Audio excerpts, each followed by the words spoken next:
Ilang bahay sa Tondo nasunog sa mismong araw ng Pasko. 30 pamilya apektado. Si Denise Osorio sa detalye. Ito ang apoy na tumupok sa mga bahay sa Tondo, Maynila, 9/19 kagabi. Makapal na usok ang bumalot sa Pilapil Street. Nabulabog tuloy ang mga residente na nagdiriwang ng Pasko.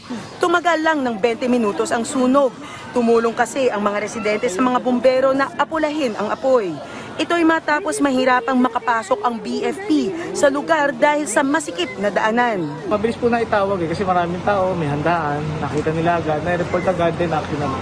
Aabot sa 30 pamilya ang naapektuhan ng sunog. Walang naitalang sugatan o nadamay sa insidente, habang 6 na bahay ang natupok. Papaalala po ulit ang Bureau of Fire na siguraduhin nasa maayos na kalagayan yung mga ating gamit electrical at yung mga gamit natin pangluto. At sa darating pong bagong taon, iwasan po natin na gumamit ng anumang pagputok. Gamitin na lang po natin yan sa panghanda natin sa pagkain sa ating mga bahay. Under investigation pa ang pinagmulan ng apoy at inaalam pa ang danyos ng sunog.